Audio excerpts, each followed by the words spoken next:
Yo, good morning mga Lodi. So, ngayon po, ayan na tumataas na po yung tubig. Ayan.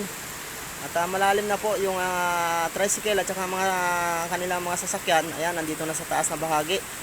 Ganon din po sa kabilaan po yan. Ayan. Kasi yan po ay kalsada.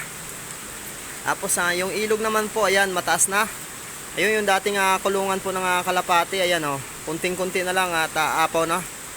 As yung kanilang mga bahay, yung iba na inabot na ng tubig. Kasi bigla-bigla pong tumataas yan, lalo-lalo na po ngayon na malakas po yung ulan. So sana po ang lahat po ng mga nasa creek, kagaya nyan, ay huwag nyo na po intayin na tumaas pa. Kung pwede pa kayong lumipat sa mas mataas na lugar, ay lipat na kayo dahil siguradong abutin kayo nyan dahil malakas pa po yung ulan.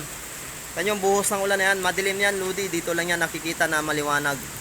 Pero yan, hindi mo na makikita yung bandang dulo, kaya ibig sabihin yan, malakas po yan. Paikot po yan, paikot. Dahil siguro po ay mayroon na po tayong, baka po ay nandito na po sa ating lugar yung bagyo, no? At baka may signal po tayo dito. Kanina malakas pong hangin.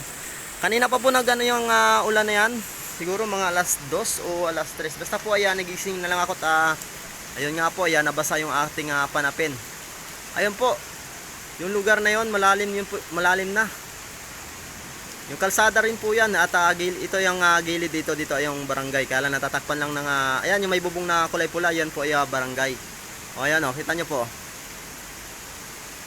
Mayroon na pong bangka, yun. Ayan, may bangka na po, ayan. Abangan po natin yung kanilang sinasakyan. Tinutulak po dito, yung dito siya papunta. Ayun, tumawid pala dun sa kabilang kalsada. So another 5 pesos po yan, sigurado matik yan. Pero may daanan naman po doon sa kabila. Pwede po kayo umigot dito sa kabilang kanto naman. At medyo mapapalayo nga lang kayo. Ayan po, mataas na po yung ulan. At saka yung malakas na po yung ulan, ayan o. Yung tubig baha po, ayan o, mataas na. Ayun, yung bintana ni kuya, malapit na siyang maabot.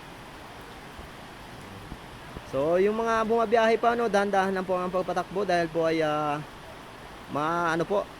malakas po yung ulan at saka yung tubig po sa kalsada ay medyo lumalalim po yan. At hindi naman po tayo nagmamadali. At kung hindi naman po emergency ay wag na po magpatakbo ng mabilis. Dahil hindi lang po kayo ang mapapahamak, kundi po ay ang inyong masasagi o yung mababangga. Dahil mahirap po mag-control ng manobela kapag po ganyan na matubig. At saka sa lahat naman po na magko-commute, huwag yung po kalimutan magdala ng pamalit o kung mayroon man. Dahil gawa po sigurado po mababasa kayo. Dahil malakas po yung ulan. Ayan o, lalim na po yan. Ayan. Ayun nandun, sa may dulo na yun, malalim na. So yun lang po. At maraming salamat po sa inyong mga taga-subaybay ko at aking mga followers dyan. Ingat po. Keep safe always mga Lodi.